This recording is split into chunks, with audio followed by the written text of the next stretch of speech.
e mais uma vez nós podemos juntos analisar um trecho da Palavra de Deus.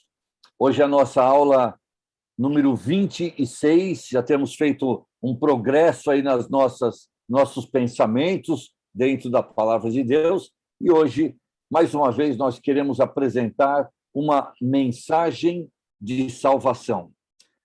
O nosso assunto hoje é a conversão de um daqueles que no passado, antes de conhecer Cristo como Salvador, foi um dos maiores perseguidores dos cristãos e do cristianismo. Mas depois ele se converteu e se tornou, agora sim, um perseguido por causa do Evangelho. Nós vamos abrir, então, as nossas Bíblias no livro de Atos dos Apóstolos, capítulo 9, e nós vamos fazer a leitura inicialmente dos 9 primeiros versos. Atos, capítulo 9, de 1 a 9. Diz assim a palavra de Deus: Saulo, respirando ainda ameaças de morte contra os discípulos do Senhor, dirigiu-se ao sumo sacerdote e lhe pediu cartas para as sinagogas de Damasco, a fim de que, caso achasse alguns que eram do caminho, assim homens como mulheres, os levasse presos para Jerusalém.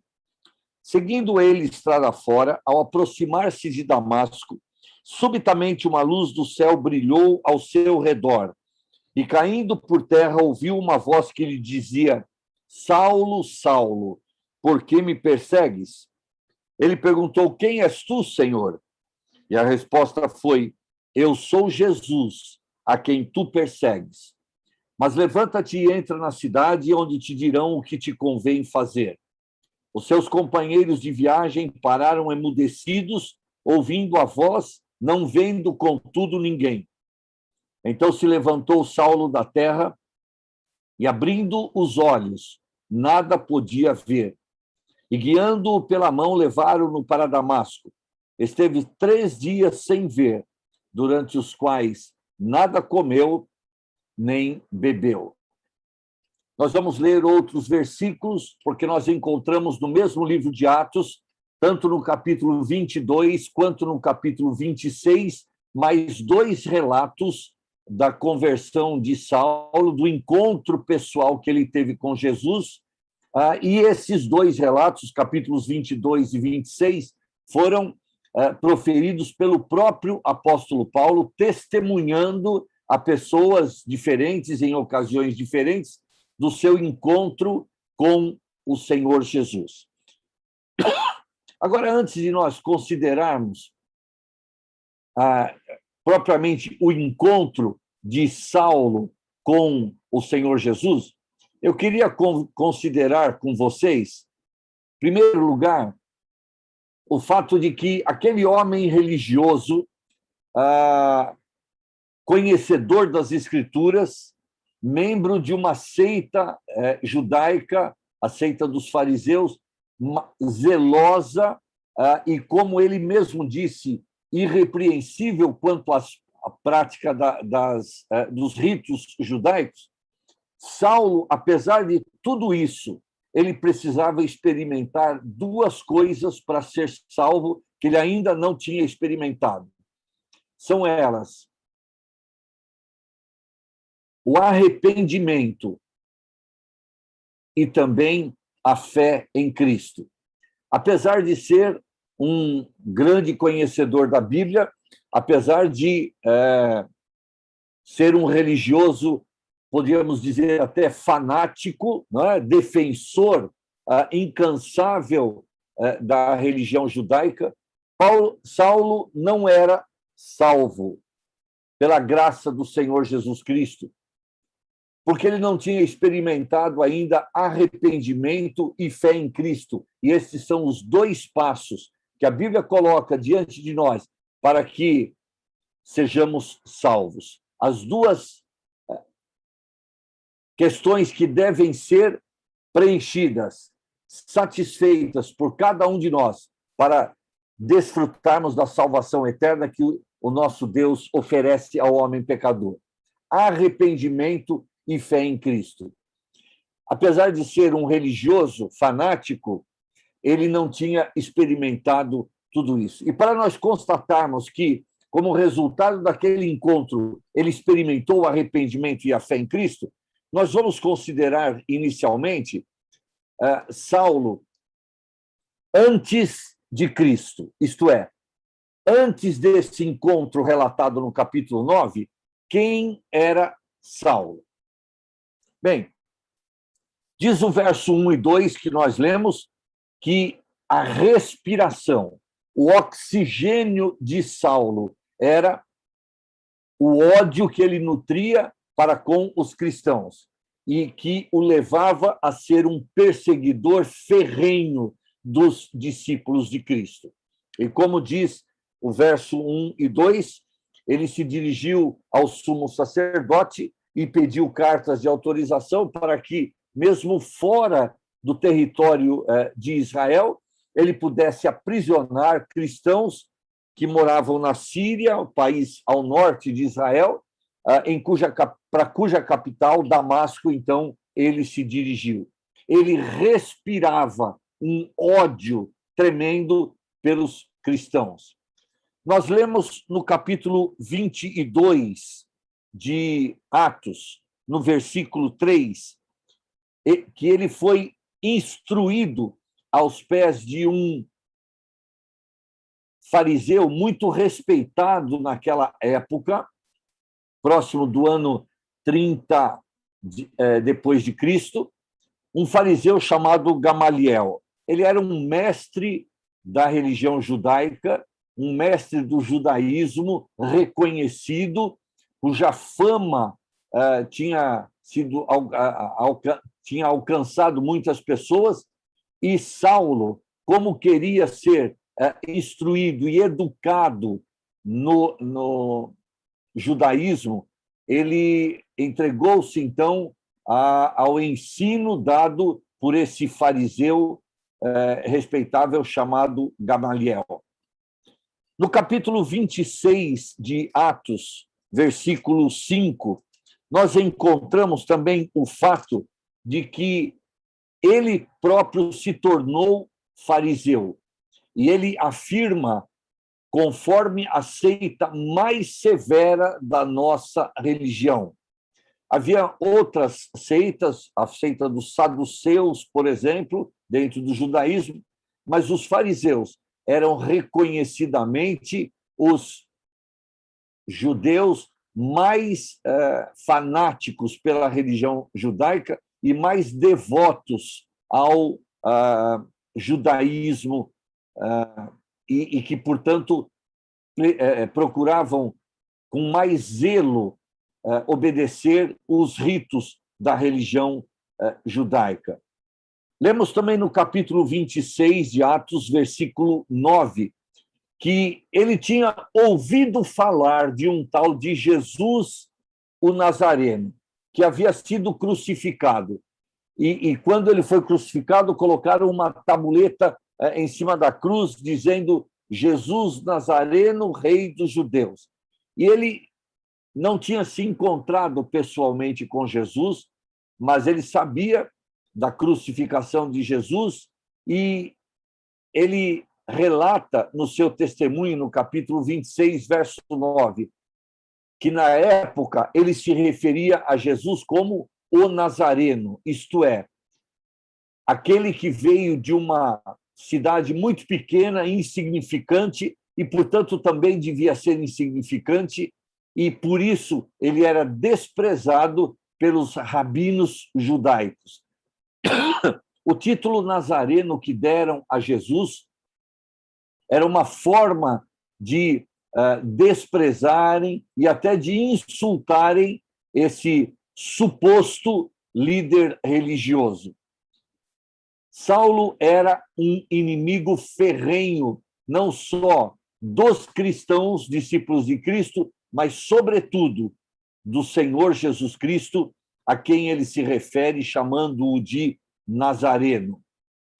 Lemos também no capítulo 26, versos 11 e 12, no próprio testemunho que Saulo deu, que antes do encontro com Cristo, ele procurava nas sinagogas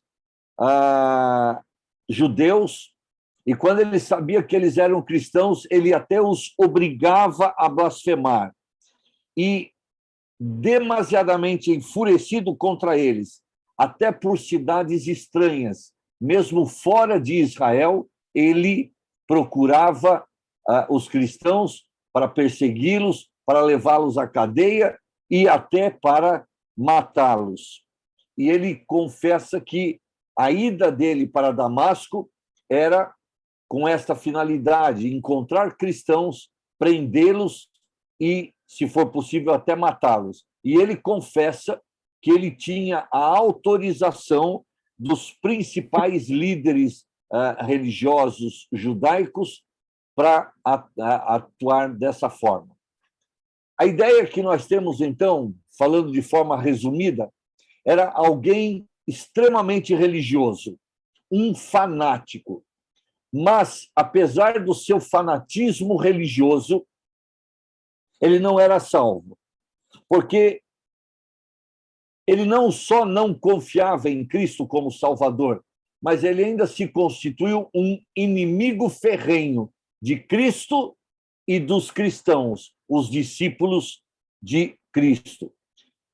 Ele confessa também, nos capítulos 22 e 26 de Atos, que tudo o que ele fazia perseguindo os cristãos era com o intuito de agradar a Deus. Então, suas práticas religiosas fervorosas, zelosas, e aliadas ao seu zelo pelo judaísmo e ao seu ódio pelos cristãos, fazia com que ele fosse, então, um violento perseguidor dos cristãos, e ele diz que fazia isso pensando agradar a Deus.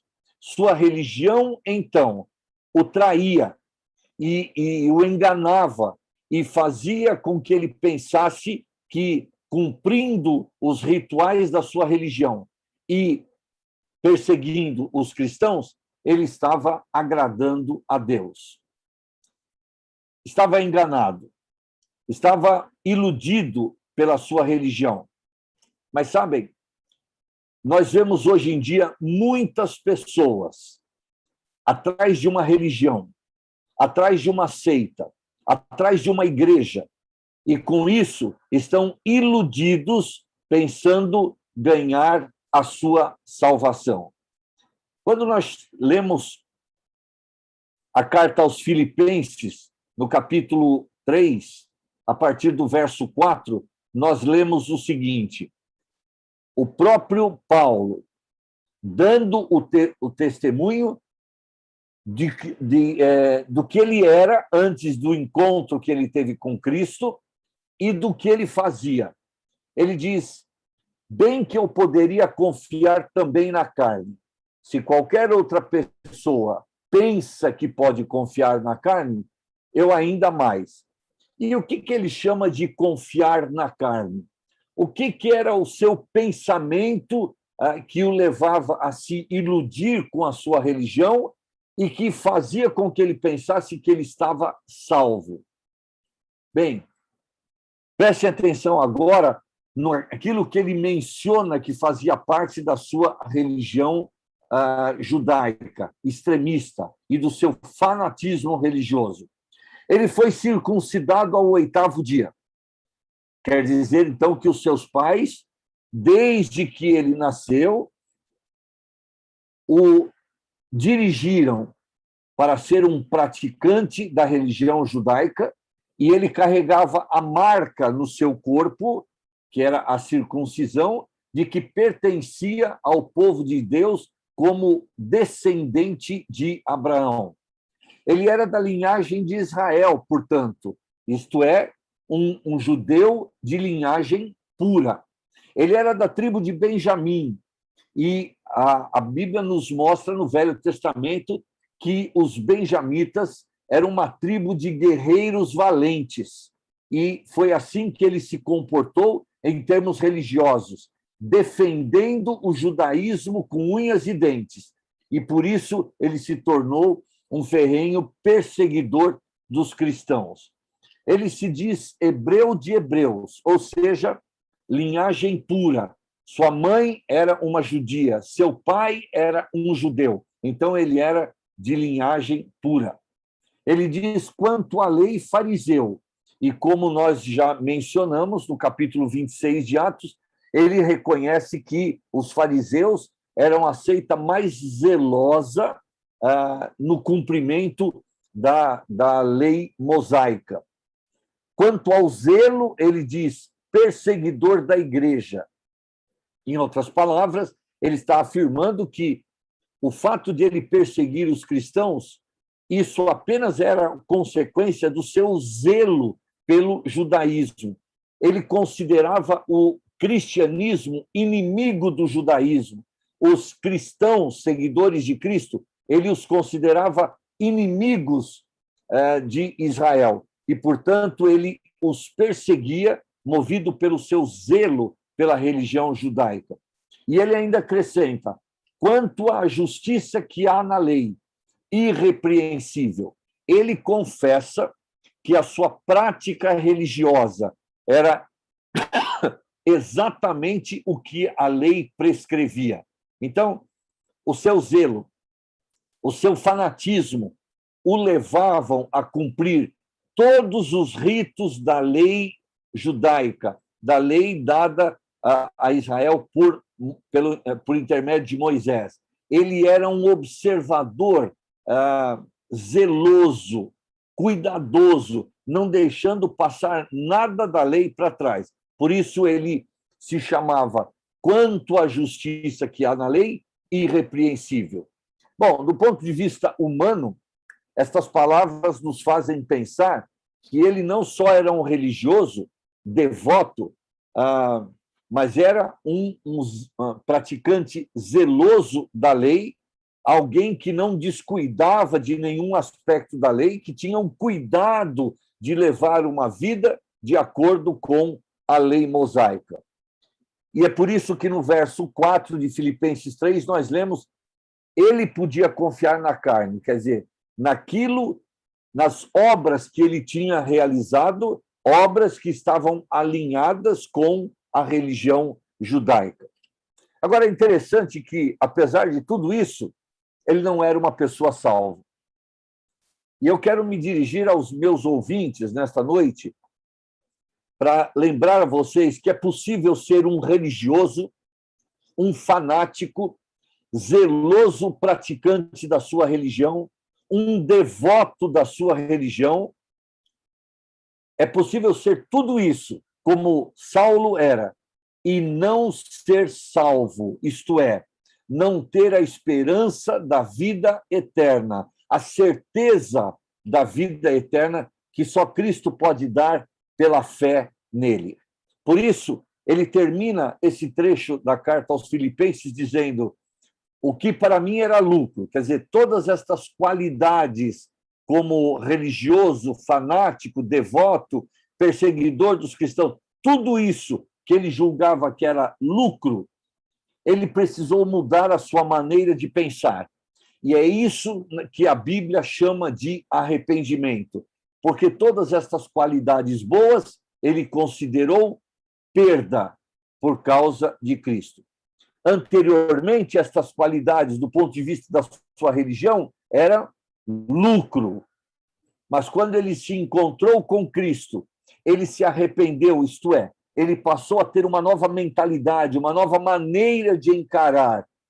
E ele considerou, então, todas estas qualidades, todas estas características que, como religioso, ele tinha, perda.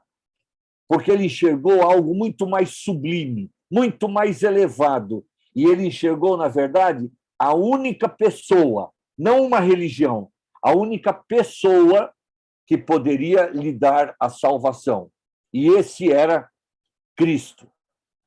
Uma vez que nós analisamos quem ele era, agora eu quero pensar que, se ele era fariseu, nós já estudamos com vocês uma parábola que Jesus contou de um fariseu que foi ao templo para orar. E quando Jesus contou aquela história, ele contou para pessoas que confiavam em si mesmas, porque se consideravam justas e desprezavam os outros. Na verdade, fariseus eram pessoas com essas características. Eles confiavam em si, quer dizer, na sua prática religiosa, na sua obediência à lei. Por causa disso, eles se consideravam justos.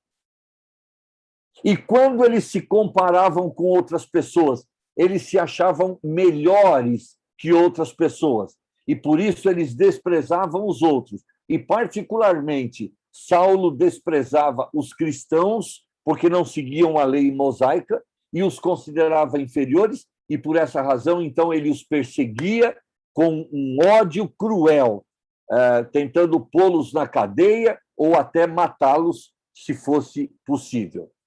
Guarde estas 3 características. Fariseus confiam em si mesmos. Fariseus se acham justos pelas práticas religiosas. Fariseus se acham melhores do que os outros e, portanto, desprezam os outros. Saulo era um exemplo de um fariseu com todas essas características. Ele confiava em si mesmo, ele se achava justo pela observância da lei mosaica e ele se achava melhor do que outros homens, especialmente cristãos. Por isso ele os perseguia. E sabem o que um fariseu tem que experimentar? Em primeiro lugar, ele tem que se arrepender daquilo que ele é e daquilo que ele tem praticado. Do seu pecado, quer dizer, da sua natureza pecaminosa, natureza que quer fazer alguma coisa para se exaltar, para se orgulhar diante de Deus, para merecer algo da parte de Deus.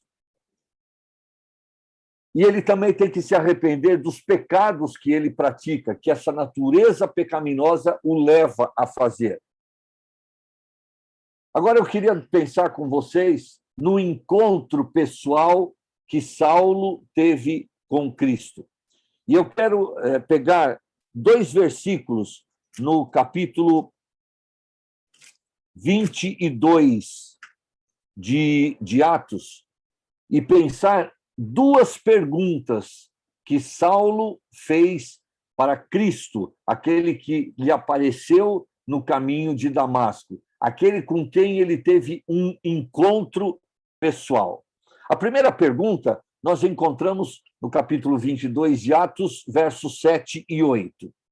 Então caí por terra, testemunha o próprio Paulo, ouvindo uma voz que me dizia: Saulo, Saulo, por que me persegues? Observe que o Senhor Jesus, que se encontrou com Saulo no caminho de Damasco, o Senhor Jesus conhecia exatamente quem era Saulo, todas as suas qualidades religiosas, todo o seu fanatismo religioso, todo o seu ódio contra os cristãos, suas intenções de prender e até matar cristãos piedosos, discípulos do Senhor Jesus. O Senhor Jesus o conhecia. Mas, apesar de Saulo ser um profundo conhecedor das Escrituras, o Velho Testamento, que até então já havia sido escrito, ele não conhecia o Senhor Jesus. E é curioso, e é interessante, porque a religião, na verdade, o cegava a ponto de aquele que é o tema principal de todos os livros da Bíblia, Jesus Cristo, era um ilustre desconhecido para Saulo. E é por isso que no verso 28 ele pergunta: quem és tu, Senhor? Quem és tu, Senhor? Ele era conhecido pelo Senhor, mas ele não conhecia o Senhor, que lhe apareceu ali na estrada de Damasco. E a resposta que o Senhor Jesus dá a essa pergunta é: eu sou Jesus, o Nazareno, a quem tu persegues. Eu quero que você note algumas coisas aí na resposta que Jesus deu a Saulo. Primeiro, o Senhor mencionou que ele estava sendo perseguido. De fato, Saulo nunca se encontrou pessoalmente com o Senhor, a não ser naquela ocasião. E Saulo não tinha perseguido diretamente o Senhor, ele tinha perseguido os cristãos, os discípulos do Senhor. Mas para o Senhor, perseguir um cristão, um seguidor dele, é a mesma coisa que perseguir a ele. E por isso o Senhor Jesus faz menção: eu sou Jesus a quem tu persegues. A segunda coisa que eu quero que vocês notem na resposta dada pelo Senhor Jesus a Saulo é que o Senhor Jesus mencionou o fato de que ele era o Nazareno. E como eu já disse, esse é um título que foi dado ao Senhor Jesus quando ele foi crucificado, um título para insultá-lo, para desmerecê-lo, para diminuí-lo de importância. Equivalia a dizer o desprezado. E o que Jesus está querendo que Saulo pensasse é que exatamente ele conhecia os cristãos. Saulo conhecia os cristãos porque os perseguia. Saulo conhecia a Bíblia, mas desconhecia, porque ele havia desprezado aquele que é o tema das Escrituras, aquele que é o personagem principal de toda a Bíblia, Jesus Cristo. E a terceira coisa que eu quero que vocês notem é que Jesus se apresenta para ele pelo nome humano que ele recebeu ao nascer de Maria, Jesus. E sabe o que significa Jesus? Significa o Salvador. Quando Jesus se apresenta a Saulo pelo nome Jesus, Jesus está querendo dizer para ele: Saulo, você é um religioso, Saulo, você é um fanático, Saulo, você é um praticante da sua religião, Saulo, você observa os ritos da religião judaica, Saulo, você pertence à seita mais zelosa e fanática do judaísmo, que são os fariseus. Saulo, você tem grandes qualidades que os homens apreciam, mas você não me conhece como seu único e suficiente Salvador. E quando Jesus menciona o fato de que ele foi chamado de Nazareno, ele está chamando a atenção de Saulo para a cruz onde ele foi crucificado. Na verdade, ali naquela cruz, Jesus Cristo se ofereceu como substituto de todos os pecadores, inclusive de Saulo. E se Saulo queria ser salvo, não era uma religião que ia salvá-lo, não era práticas religiosas, não era o seu zelo religioso, mas era o arrependimento e a sua fé colocada única e exclusivamente naquele que tinha sido crucificado para ser o seu substituto e que até então havia sido desprezado por ele. Jesus Cristo, o único que pode salvar. A segunda pergunta que Saulo fez ao Senhor que lhe apareceu está no verso 10. E ele perguntou: que farei, Senhor? Sabem, essa pergunta é a segunda vez que Saulo chama aquele ilustre desconhecido de Senhor. Ele o chama respeitosamente, e ele, pelas circunstâncias do aparecimento, uma luz que brilhou mais forte do que o sol do meio-dia, aquela voz vibrante, tocante, que falou ao seu íntimo, ao íntimo do seu coração, e que o fez lembrar de fatos passados, a crucificação, o zelo o fanático de Saulo, aquela voz que falou ao seu coração. Ele reconhece que ela saiu da boca de alguém que é superior a ele. E por isso, respeitosamente, ele pela segunda vez o chama de Senhor. Mas mais do que respeito, ele agora, depois da primeira pergunta respondida, ele está disposto a se submeter àquele que aparecera, aquele que ele havia desprezado até então. Ele estava disposto a colocar a sua fé e a sua confiança em Jesus Cristo, aquele a quem ele havia perseguido indiretamente quando perseguia os cristãos. e agora ele está disposto a colocar a sua vida nas mãos daquele a quem ele repudiara até então, a quem ele desprezara até então. E por isso ele pergunta: que farei, Senhor? É como se ele dissesse: daqui em diante, eu vou fazer apenas aquilo que for a tua vontade. Eu não vou me esconder atrás de uma religião, eu não vou me esconder através de práticas religiosas, eu não vou me esconder através de um fanatismo religioso que até então tinha me cegado. Ele diz: eu vou colocar a minha vida nas tuas mãos e eu só vou fazer aquilo que for da tua vontade. Sabem o que é que essas duas perguntas revelam? Que Saulo, naquele encontro com o Senhor, experimentou um verdadeiro arrependimento, isto é, uma mudança na sua maneira de pensar. E ele decidiu colocar a sua fé, não numa religião, não em práticas religiosas, não no seu fanatismo, mas em Jesus Cristo, como seu substituto, o que morreu na cruz em seu lugar, sofrendo castigo pelos seus pecados. E agora ele coloca a sua fé e confiança nesse Senhor Jesus Cristo. Sabem no que ele se tornou? E agora eu quero ver junto com vocês. Nós vimos o antes, quem era Saulo antes do encontro com Jesus. Nós vimos Saulo no encontro com o Senhor.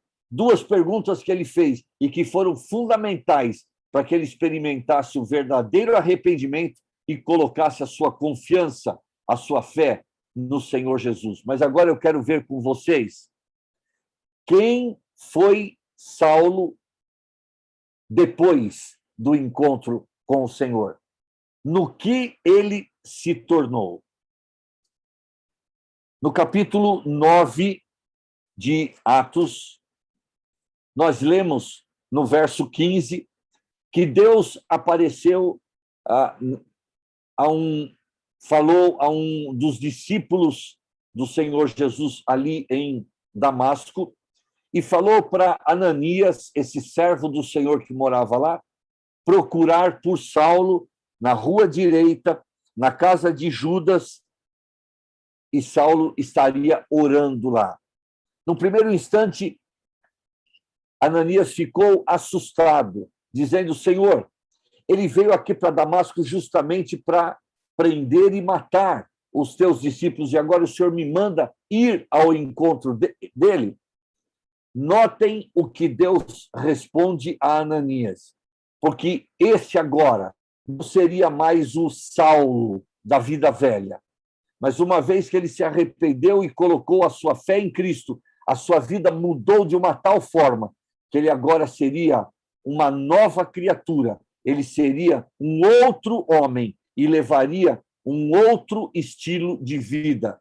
Na verdade, até o seu nome agora seria diferente. Não seria mais o velho Saulo, mas o novo Paulo.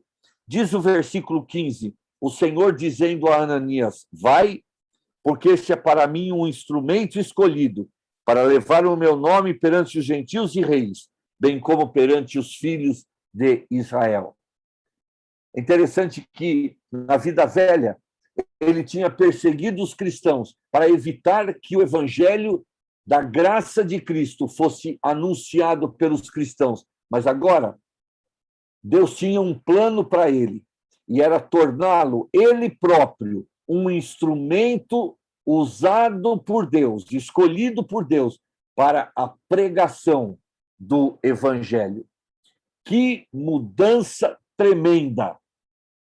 O fato de ter se arrependido e colocado a sua confiança em Cristo.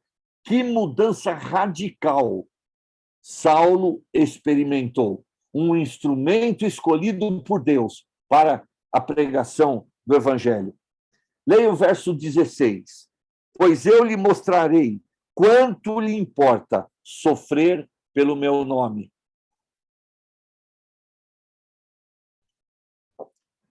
Antes do encontro pessoal com Jesus. Saulo tinha feito muitos cristãos sofrerem. Ele os perseguia, ele os prendia, ele até os matava, obrigava-os a blasfemar antes de serem mortos. E aqueles cristãos sofreram essa perseguição e muitos até a morte, por causa do evangelho de Cristo. Não negaram o seu Senhor, preferiram perder a sua vida a negar o seu Salvador.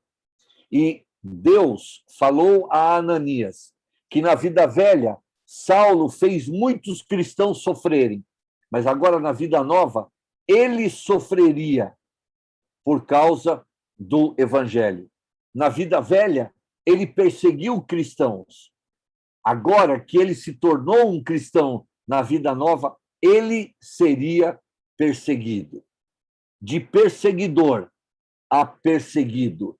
Mais uma mudança tremenda na vida de Saulo. E, finalmente, verso 18.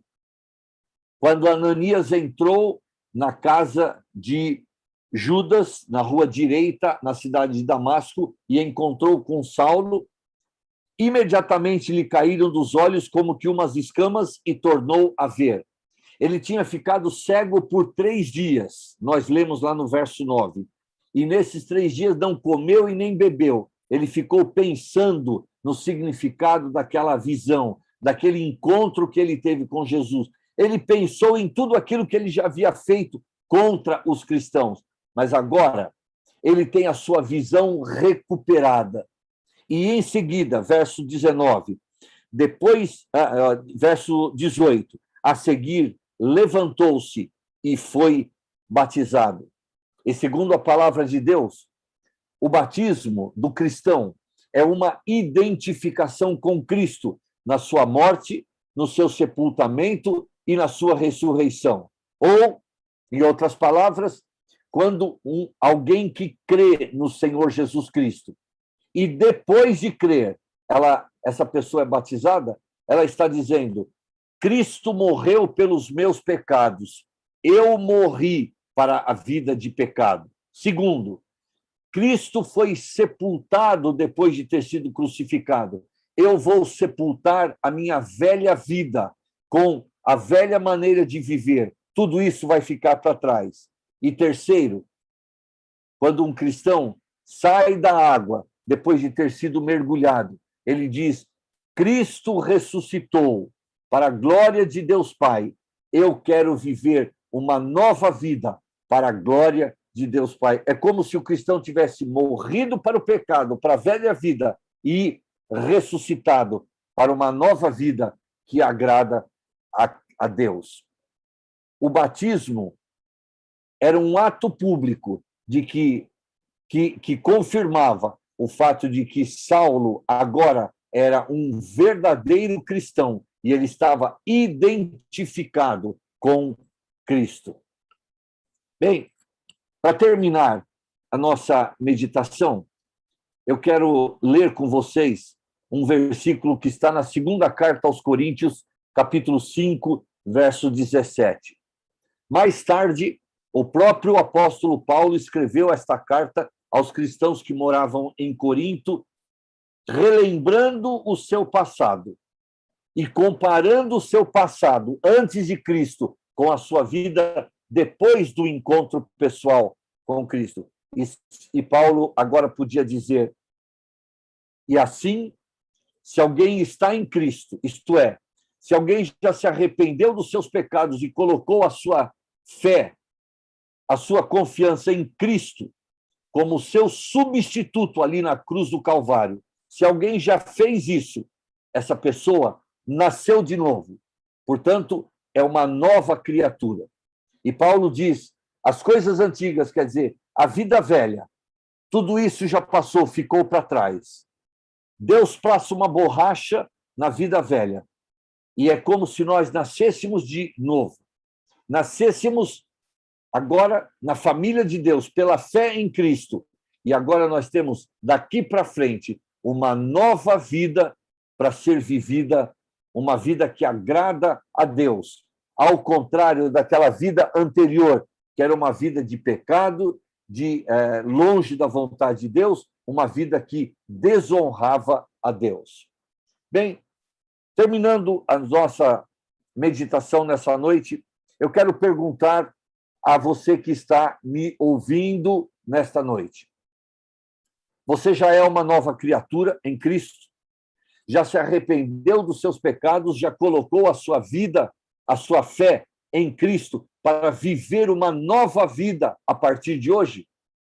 Se você não tomou essa decisão, você pode tomá-la agora mesmo, aí onde você está. Fale com Deus, confesse a Ele o seu pecado, confesse a Ele que você tem vivido anos e anos sem se importar com a vontade de Deus, fazendo coisas que o desagradam.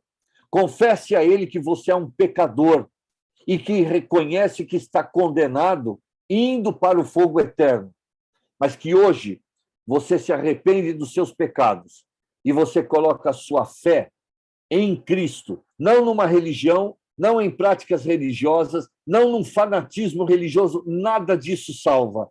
Se alguém está em Cristo, se alguém colocou a sua fé em Cristo, se alguém fez de Cristo o seu único e suficiente Salvador, a Bíblia diz, nasceu de novo, é uma nova criatura.